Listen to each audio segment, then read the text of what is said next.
রান্নাঘরে তোমাদের স্বাগত জানাই। আজকে আমি ভোলা মাছের ঝাল বানাবো। কিভাবে করব এটা পরে তোমাদের বলছি, আগে কেটে ধুয়ে নিই। আমার মাছগুলো ধোয়া হয়ে গেছে, এবার আমি নুন হলুদ মাখিয়ে নেব। দেখো, ভোলা মাছের ঝালের জন্য আমি তেলটা কড়াইয়ে দিয়ে দিচ্ছি, লঙ্কা দিয়ে দেবো। ফোড়নটা যতক্ষণে হতে থাক ততক্ষণে আমি একটু কাঁচা লঙ্কা বাটা, আমি এটা কাঁচা তৈরি করব, ভাজবো না, কিন্তু সর্ষে বাটা, রসুন, পেঁয়াজ এসব দিয়েই বানাবো, দেখাচ্ছি। কাঁচা লঙ্কা বাটা, সর্ষে বাটা, সামান্য একটু রসুন দিলাম, একটু হলুদ দিলাম, কাঁচা পেঁয়াজও অ্যাড করব, ভালো করে মেখে নেব।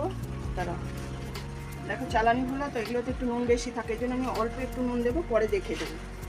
একটু কাঁচা তেল দিয়ে মাখিয়ে, এদিকে ফোড়নটা হয়ে গেছে, মানে লঙ্কা ভাজাটা হয়ে গেছে, দুটো কালো জিরে দেবো।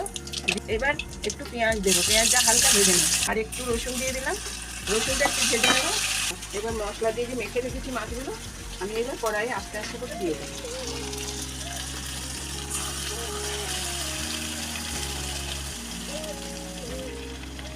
মশলা দিয়ে মেখেছিলাম, থালাটা ধুয়ে জল দিয়ে দেবো।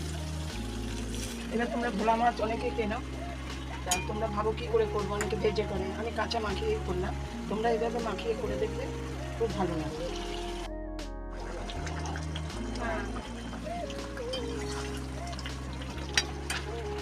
দেখো, ভোলা মাছের ঝালটা এবার হয়ে গেছে। আমি একটুখানি ধনে পাতা কুচিয়ে রেখেছি, সেটা এখন দিয়ে দিলাম, আর একটু কাঁচা তেল দিয়ে।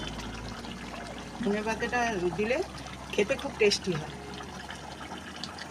এবার আমি ফেলাম। এইভাবে করলে ঝামেলা ছাড়া খুব তাড়াতাড়ি হয়ে যায়, আর কাঁচা মাছটা মেখে বসালে খেতেও খুব টেস্টি হয়।